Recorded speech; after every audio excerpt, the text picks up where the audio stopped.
Hey guys, Mike with Become the Night here, doing another Music Snob rebuttal. This is the show where I ask my audience, yes, I actually ask my audience to make videos rebutting some of my points in my previous videos. I am hoping that at some point, one of my fans will make me change my mind. If you want to submit your videos, there will be a link to a Google form in the description to paste a YouTube link into the response section. Let's get into it. First up, this is coming from Zebediah Snare. Oh, pardon my not being able to pronounce this. Hey Mike, what's going on? Really love your videos. Really glad you're doing this. Thank you. Because I got some beef with you, man. Let's do it. No, I'm just kidding. I want to get this out of the way. You are really good with musical theory.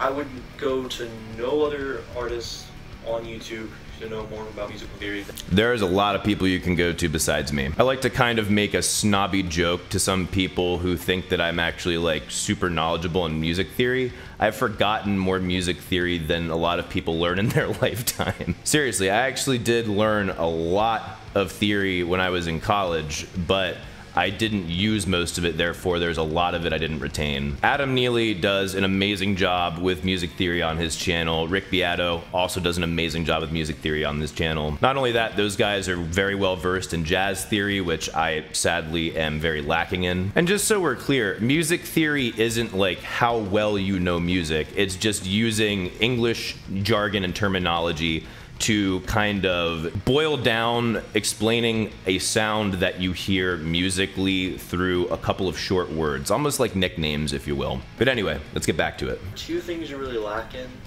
as far as I'm concerned, is understanding of the context of musical genres and your almost lyrical worship.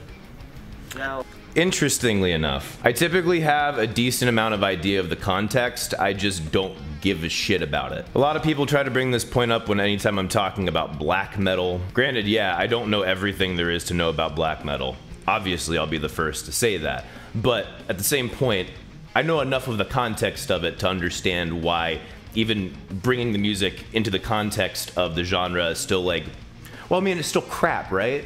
And then really quickly, before getting back to your point here, one of the big things that I kind of find fascinating and that I had I guess a brief debate with the chat on one of my Song Suggestion Friday live streams on Saturday. How do you honestly define what's actually black metal and what's just influenced by black metal? Based upon how I dichotomize things, I would say I like a lot more metal that is influenced by black metal as opposed to raw, uncut black metal. Like Septic Flesh. I've talked about Septic Flesh very briefly on another video. Their music is awesome. It's very obviously influenced very heavily by black metal, very heavily by death metal. I know those two are at odds, but the two of them coming together is pretty awesome. I didn't even really like their vocalist before, and now I'm kind of like, yeah, you know what? I'm in. I'm down with the vocals. So Septic Flesh is obviously not a black metal band, but any of the black metal that's very raw and uncut, I'm just like, no. And then there's arguments. Is Behemoth black metal or not?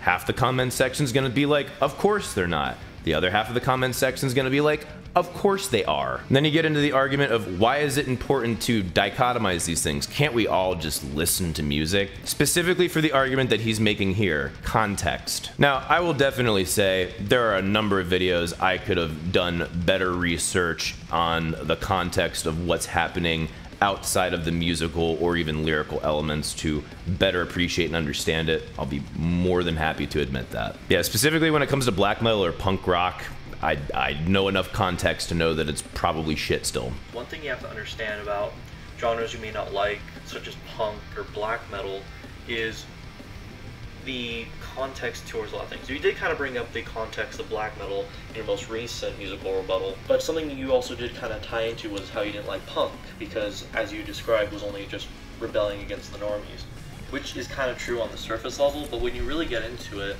you start to see a lot of things that I guess the media never reported on back in the 80s and 90s about punk, which was, you know, how it affected people from politics.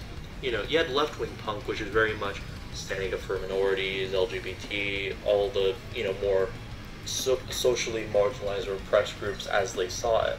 But right-wing punk was more obsessed with being anti-censorship, pro-free speech, you know, everything that was very much a libertarian movement.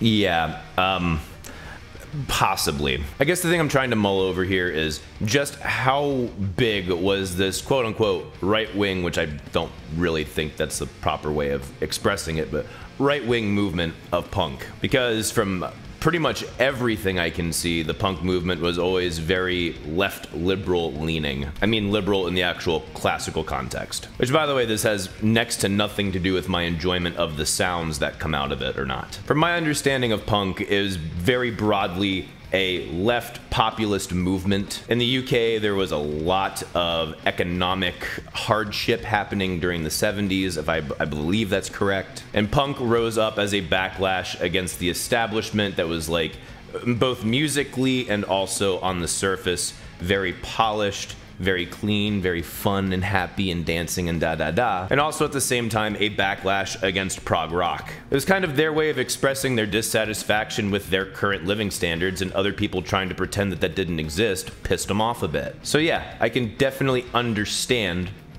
why that would occur. And yes, there are definitely some things, like you say, lack of censorship, pro-free speech, things like that, I absolutely agree with the punk movement about. That doesn't necessarily mean I agree with the majority of what they stand for, or for that matter, how they go about trying to express that. A lot of the punk movement was very driven by anarchy. I don't want to say that everyone was an anarchist, but the zeitgeist, the cultural driving force in punk was very anarchic. Sadly, that anarchy was not really rooted in any strong philosophies. It was basically just, let's burn shit to the ground. Again, this is my understanding of punk, one of the many reasons I'm not a fan of it. Sonically, I still hate it. That was kind of like the context of music, you know? Sure, it was rebelling against their parents, because that's what their parents were. They were either super liberal and hated everything that was too offensive and therefore didn't like it, or they were super conservative and didn't believe so much in social equalities as they did in the economic side effects. So this is specifically why I say a lot of the punk movement was just a bunch of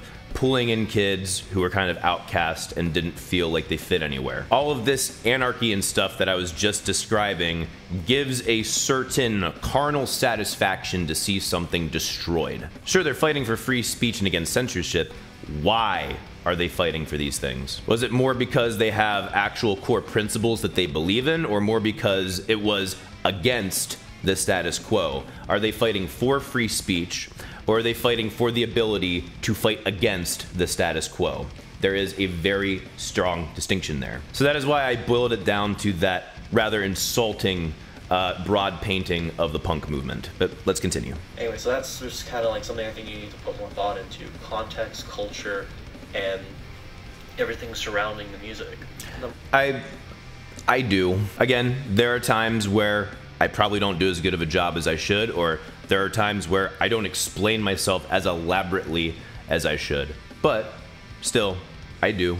I promise. And now to your lyrical point, I'm really not going to touch on that very much because, I mean, if you look at most of my analyses on Song Suggestion Friday, I barely ever talk about lyrics. The only time I ever really touch on lyrics is typically in music where there's not a whole lot of music to analyze. From my own personal analysis, if you can't analyze the music that well, but there's a whole bunch of freaking words, the emphasis is obviously going to be placed on the words. If you stripped away any semantic meaning of any of the words, how much would the just purely sonic experience of whatever emotional response you get from these sound waves hitting your ears being interpreted by your brain, what would that be without the linguistic portion? Most times when I analyze songs lyrically, most times, is because it is musically deprived. So no, I am the opposite of lyrical worship. I am sorry that you think that. All right, I'm gonna leave that there for now. Either way, I do appreciate you coming and doing this. Again, it's not, I understand this dynamic, and I appreciate you taking me seriously the same that I take you seriously, man. All right, next up we have Trekkie135. All right, dude, let's do it. Shit, I can't hear you. Hold on. So, hi Mike, whom I hope is watching this. My name is Harry, and I'm going to be doing a rebuttal to your technical solo suck, in brackets, if you're a player. Oof, here we go. Now, I should probably preface this by saying I'm a big fan of yours. I've been watching your channel for about 3 years now. Thank you. Appreciate you, man. you've inspired me to listen to loads of bands like Opeth and Periphery, stuff like that. And it was sort of hard for me to choose a video to do a rebuttal on because I agree with you on most things. The only other thing I disagree with you on is Metallica is better than Megadeth. But okay, so just really quick. When I say Metallica is better than Megadeth, I mean typically from a songwriting perspective. If you want to talk about technical prowess, definitely Megadeth takes the cake. That's without a doubt. You want to talk about which band is actually more quote-unquote metal or definitely more thrash, definitely Megadeth takes the cake. If you want to know about songs that definitely get stuck in my head a hell of a lot more, that are more melodically driven and actually have better hooks to them, hands down Metallica. I mean, shit, I would even go so far as to say Megadeth's earlier stuff versus Metallica's earlier stuff, the production on Megadeth, definitely better. But then Metallica got insanely freaking rich and their production is fabulous, but also they kind of lost a little bit of that metal stuff partway through. Your technical solo suck video. I agree with what you're saying, but I don't agree with how you argue it. I think your argument's quite poor, and I'm going to be looking through your argument to sort of see how I would argue it and why your argument doesn't work in some places. So you sort of start off the video by talking about really what technique is, and sort of the fact that so-called field players still have very good technique, which yes is correct, but isn't really where people are coming from. You see, This is not where people are coming from. That was the entire point, was to change how people think about it. Now maybe I didn't do the greatest job of trying to change how people think about it, but that was the intent. It was not to use the established jargon in order to communicate with the audience in a way that the guitar community currently understands it. It was to clarify language, which the music community is not great at doing. It was also for people who don't like quote-unquote technical solos to open their mind to the possibility that maybe they do, because all a technique is a way of doing something. I went through the whole argument in there. But yes, I do understand I did not come at it from the orthodox way of describing these things. I just wanted to explain that really quick. I think this video is supposed to be aimed not at people like me, who I enjoy both field solos and so-called technical solos, but more aimed at people who just don't know how to appreciate technical solos. Pretty much, yeah, I'd say as that. you say. But your argument here, I don't think would convince them to change their mind, or at least look at it for the most part. I think so. You sort of, by defining what you think what a technical solo is and why it's a bad definition. And again, I agree with you here. But then you start going to sort of comparing things. You say Carlos Santana and Steve Vai aren't trying to achieve the same thing with their instrument, which I don't think is entirely true. I think it's almost funny that you use Steve Vai and Carlos Santana, because while Carlos Santana uses a very different style to Steve Vai, they both are trying to achieve the same thing, and almost very specific things, because the Steve Vai you go on to later use as an example is Tender Surrender, which is often seen as a very sensual song, and Carlos Santana's entire catalogue is seen as quite sensual stuff. So that's actually an interesting point. So yes, I mean, I'm not even just Tender Surrender. There is a lot of Steve Vai songs that are extremely sensual. I'm not sure what the best way is of trying to describe what I meant there when I say they're not trying to achieve or trying to say the same thing. I feel like Carlos Santana definitely speaks more to the common man a lot better than Steve Vai does, but Steve Vai speaks more to the person who's very introspective and overthinks things too much. And that's not to say that there can't be crossover between those two, but I mean, if you really had to go where the demographics are, Carlos Santana isn't trying to jerk you forwards and backwards very quickly emotionally with the sound that he produces. Steve Vai is. Steve Vai's music very often is very turbulent. Even the softer stuff a lot of times gets pretty turbulent. Whereas Santana is typically a lot more smoothed out and cool. Even his hard rocking stuff much more smoothed out and cool. I don't know if I was able to properly explain what I meant by that, but regardless, I think you actually made a very good point. I really instinctively don't agree with your point, although I logically see where it comes from. That one I might have to ruminate a little bit more on. You compare David Gilmour to Kirk Hammett. Now you say if you compare David Gilmour's solo on The Wall, I'm not sure really what you mean by that, because all these songs on The Wall have solos in them. I meant Another Brick in the Wall. I just said The Wall because I figured everyone would know what I meant, but apparently nobody knew what the f I meant. And also Master of Puppets by Metallica, and again, I'm going to assume you mean the final solo of Master of Puppets, not the melodic solo from the middle. And this is the thing, I don't think comparing solos like this, as you later do as well, I'll be getting more into it then, is going to convince anybody of what you're trying to say, which is technical solos can be just as emotional as feel solos, which I agree with. But again, the way you argue this isn't going to convince anybody of that. So the next point, you entirely lost me. You say, I'm going to compare David Gilmour to David Gilmour. Now, you say that the David Gilmour 1 is only allowed to play one note, David Gilmour 2 is allowed to play 3 notes, and the David Gilmour who's able to play more notes is the only one that would be able to express emotion. Now, that is not what I said. Everything you said was correct up until the last part. It's not that he was the only one who could express emotion.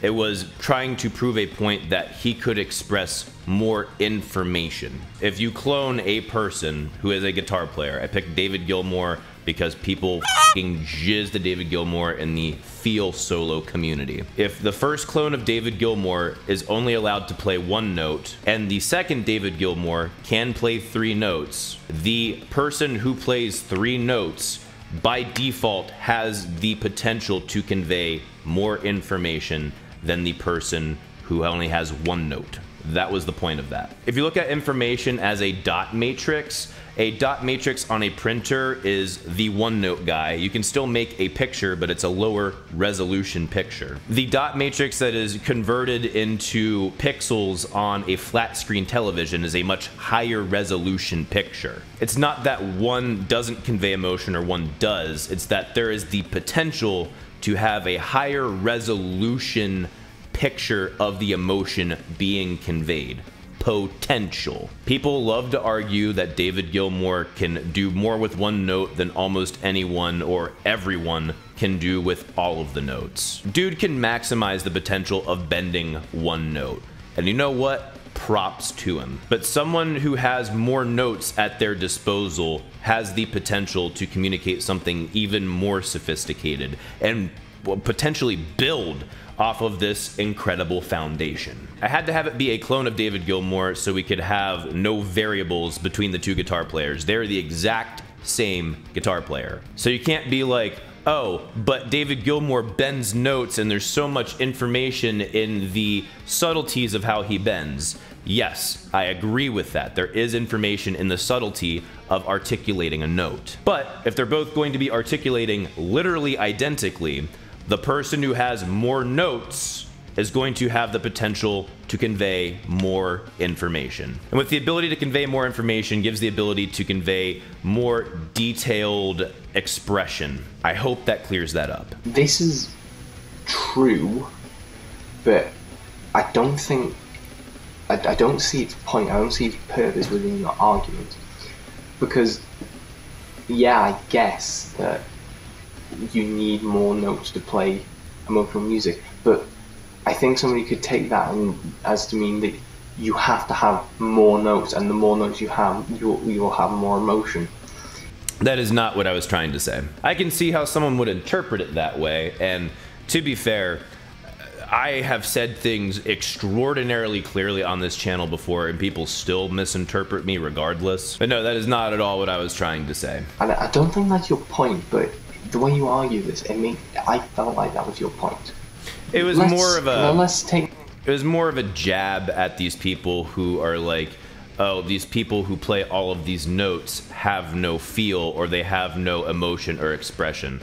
That was the point of that, was to basically be like, okay, asshole, I'll take your God here, and prove my point that you're full of shit. If we take the feel god David Gilmour, I'm using the word god extremely loosely, I don't like calling men gods, and we clone him and he plays more notes than himself, he has the higher potential to be more expressive with more notes. Like I said, there's so many people who say, oh, he's just a shredder, he has no feel.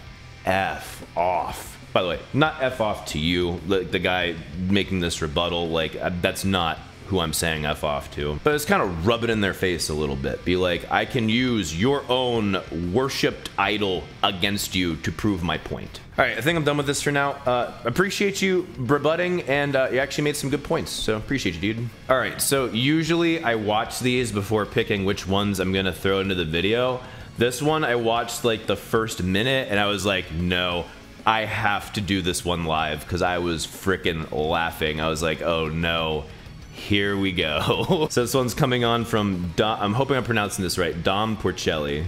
How you doing? So I had to do a response to your video of the classic rock tier list. And that's when I was like, oh, fuck me. I think almost everyone hated that video. I hope you guys could tell I didn't take it that seriously. I mean, I meant the things that I said, but I wasn't like really giving that much of a shit about it. I know it might be hard to tell. I don't hold classic rock in the highest of regards. And I think the entire point of a tier list is to piss off everyone who watches the video. But either way, yeah, I had so many people basically say like, oh, this completely discredits you as a music anything, you should go home, blah, blah. You don't know anything, you're full of shit. Like, all right, cool, dude. I'm glad that your opinion of yourself feels validated by hating my opinions. Which, by the way, Dom, I haven't watched your video yet. I am not painting you into that camp. I'm just saying the comment section was pure cancer. I wrote a couple points here. All right, let's do it. So, one, I gotta start. You see it right here. What's your distaste with the Doors, man? Don't get me started, man. At some point, I really should make an entire video explaining why I cannot stand the Doors. Part of it is because I think Jim Morrison sings like a fucking asshole. The other part of it is because musically they just seem so stupid to me. Like, to the extent that they can jam out with each other is kind of fun, but to the extent that they typically write from like a musical perspective, it's just so not interesting to me at all. There's a lot of things in the psychedelic movement I'm not really a fan of, if that makes any sense. And I'm sure I'm gonna have so many triggered people in the comments section just because I said these things. It's like, God forbid I should have an opinion. But okay, I don't want to dive too far into why I hate the Doors. Regardless, let's keep going. The Doors were great. I understand that I'm on the same level as like my personal favorite band, Led Zeppelin or the Beatles, but you can't deny they're great. And I feel like you threw some pointers in there that were a little contradictory. Okay. We'll get to that in a second. I guess technically I can't, I mean, can I? Yeah, I'm still gonna deny that they were great. I think Jim Morrison as a poet is actually pretty dang good. As a lyricist, he is really, really dang good. But from a musical perspective, sorry man, I really can't. I can see that a lot of people loved what they did and still love it to this day. But I mean, just like for my own personal like standards, like that's not great.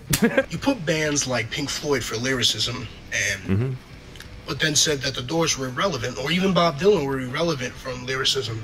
So I'd like to know.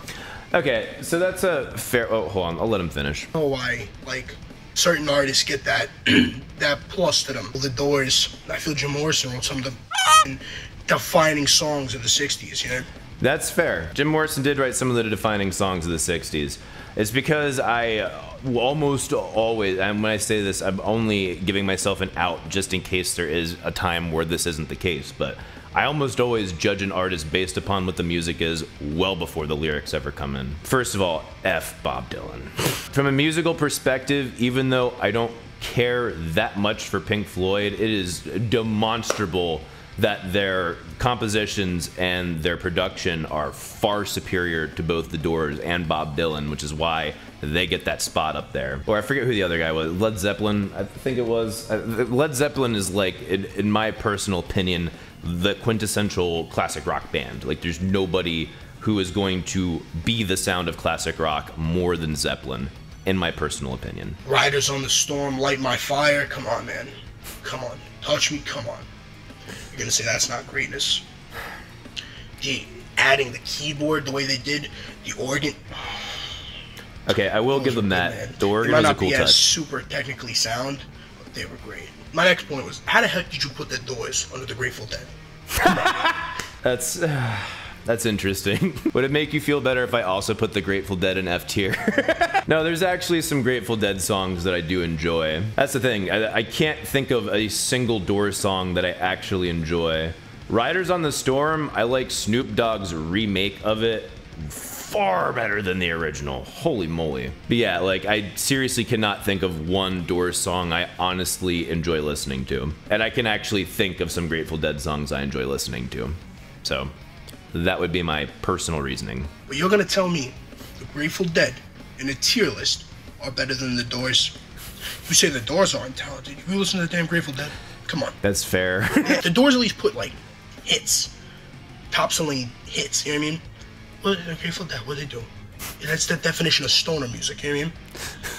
Next. Again, with the thing with Bob Dylan, the lyricist thing, I'm not a big Bob Dylan fan. I like a couple songs. I respect more what he did. At least we can agree there. My biggest thing. How did you put The Who in the C tier? How did you put The Who in the C tier, man? There is a lot of really pissed off people with that one. Yeah, looking back, I probably should have put the Who bare ass minimum in the B tier. That's definitely my fault. Like, I wouldn't say I'm super familiar with their catalog, but I'm also not super ignorant to their catalog either. There were a number of the Who songs that I kind of forgot that they wrote. While I don't really care that much for most Who songs, I'm never like annoyed by the Who. So that's why they went in the C tier. I forgot about how good some of their compositions were though. So they bare ass minimum should have been B tier. That one's definitely on me. That was a mistake. If it gives you any more context, I didn't really prepare for that video. I just kind of went into it like, oh, here's a bunch of bands that people are gonna get pissed off about if I shit on them. You put the Rolling Stones in A. The Rolling Stones over the Who? From a personal taste perspective, I actually agree with you. But also from like a how influential they were perspective, I definitely would have to put the Stones above the Who. And then comes in the whole thing, well then how the hell could you put the Doors so low on the list? Because as much as I don't care very much for the Rolling Stones, I f***ing despise the Doors. That's why. My distaste for the Doors far outweighs any of their influence. Alright. AC/DC. I love metal. I hate AC/DC. I'm not a fan, yeah. They're terrible. They're like what the standards that pop follows today. I feel AC/DC followed back then. It's just repetitive, just nonsense. Recycled songs. How you put the Doors, not Bob Dylan, the Doors, the Who, under AC/DC, man. Here's one of the biggest reasons why. Because it doesn't matter who you are, what you like, or what generation you live in. You can put on an AC/DC song, and it doesn't matter who the freaking A you are, your head's gonna bob to it. Yes, they are extraordinarily recycled, dumbed down music that annoys the piss out of me. You put on Back in Black, everyone is jamming the out. It is like the definitive sound of rock and roll. Is when you think rock and roll, you think AC/DC. Trust me, I don't like it. I'll take that back slightly. There are a handful of AC/DC songs I actually enjoy. But yeah, that's why. And trust me, I get your reasonings. I really do. I really do. But again, AC/DC wow. But again, AC/DC annoys me less than the Doors do. As far as putting them above the Who, all right, that's fair. Sabbath on the same level, I think. What were they? Let's see. I so don't care for Sabbath, man. Sabbath. Black Sabbath under Aerosmith. Yeah. Talk about. That's another one of those cases where Aerosmith had so many hits and defining songs from that genre and that era, like it's kind of hard not to. And for people who like love Black Sabbath because of their songwriting, I mean, look at Aerosmith. Their songwriting is really, really good. I mean, yeah, you can argue that they tried writing the same song over and over and over again. It's not necessarily true, but they do have a lot of very recycled themes for sure that kind of come in and out of different songs. The guys are hella good writers. There's no two ways about it. I don't even love Aerosmith. I don't hate Aerosmith, but I definitely don't love them. Influence in the future? They're the grandfathers of metal. Yeah.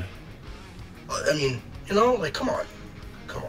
And that's a fair point there for Black Sabbath, especially if you talk about the influence that they had on metal. I think the reason why I put them so much lower is because I really don't care for a lot of Black Sabbath. I could see someone convincing me to move them up to A tier though, for sure. Next you got Deep Purple. I feel they should be a little bit higher. I feel Deep Purple is a lot better than people give them credit for. I agree with your statement that I think Rainbow is better. I'm a very big Ronnie James Dio fan though. Yeah, that's, and I love Dio. Dio as a band is one of my favorite metal bands, so I'm a little biased on this. But I think we all are. Rainbow. I love Deep Purple though, man. Deep Purple, they just, come on. It was... Deep Purple's like, pretty damn cool. They were really great, man. They incorporated so many different sounds and styles into their music, and I feel like they're almost like a progressive kind of style without really being progressive, you know? Deep Purple, I think, is very good. In the context of the time that they were in, I think, especially if you look at my argumentation for why I think the Beatles are the first progressive rock band, I think you could make an argument that Deep Purple was progressive to an extent. They did a lot of fusion, they did push a lot of boundaries, and I mean, they weren't really super popularly accepted during their time, but the influence that they had on many other artists who would kind of take that ball and run with it was actually pretty great. I still don't know that I would bump them up on the list, but I mean, I can see your argument for that. I definitely can. All right, this video is already super long. Point being, I took this as far more good-natured than as slightly angry as he seemed. I'm happy I'm able to laugh about it, because like, I really didn't give a shit about that video. I was just kind of having some fun, and I didn't know what the f else to do, and tier lists were like kind of big at the time, so I was like, yeah, screw it, I'll do a tier list. Worst mistake. Yeah, you brought up some excellent points, man, and thank you so much for being a fan of the channel. Thank you for submitting. All right, so this last one, I'm not going to show the video. I'm not going to say who it is. They did a video, quote-unquote, rebutting some of my points from the Taylor Swift Me reaction. He used the word debunk, and to quote Inigo Montoya, "You keep using the word.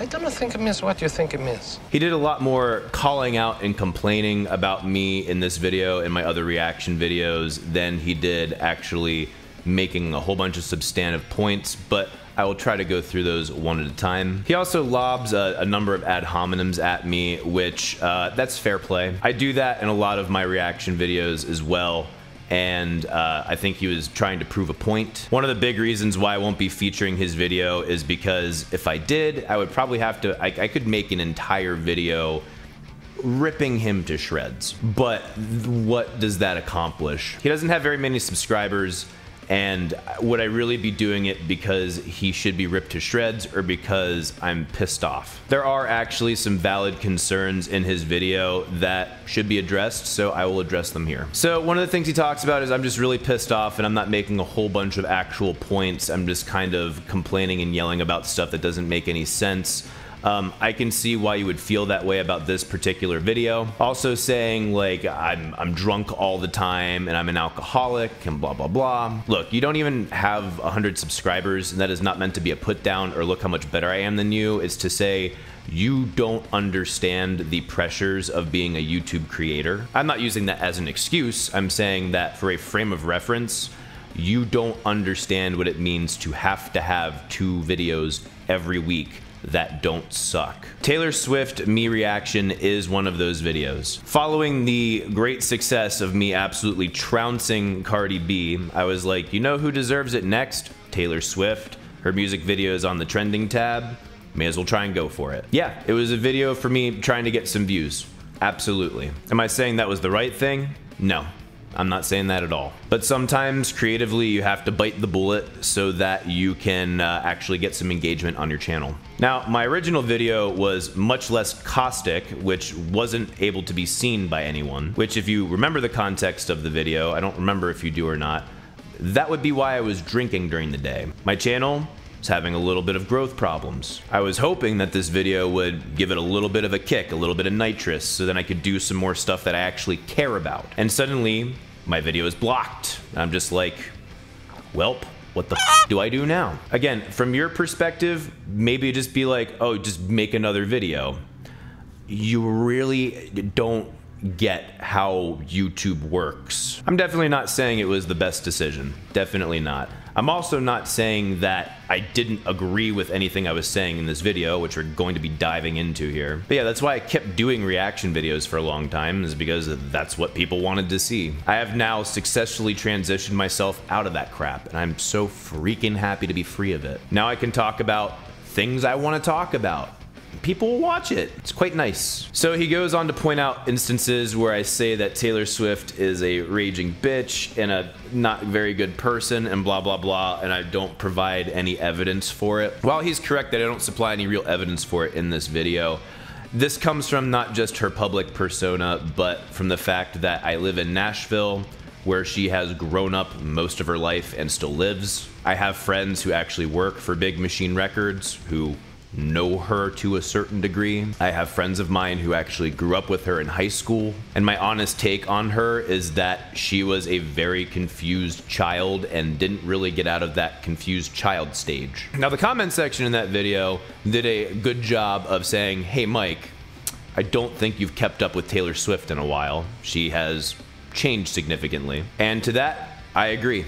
I did not keep up with Taylor Swift enough to see that she had actually changed significantly. I still definitely don't agree with her on a lot of things, but she is absolutely a lot less petty than she used to be. And even though I'm not a fan of her virtue signaling that she does, I think that she honestly believes she's trying to do the right thing, and that is commendable. She is also finally in what appears to be a stable relationship.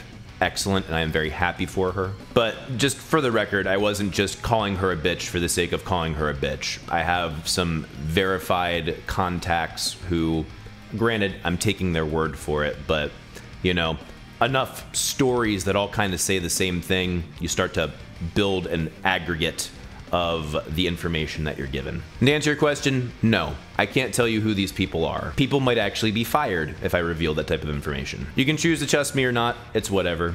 I'm saying it like I'm saying it. The next point that he makes is that I pay far too much attention and put too much seriousness in the lyrics, and that most people don't take lyrics seriously at all.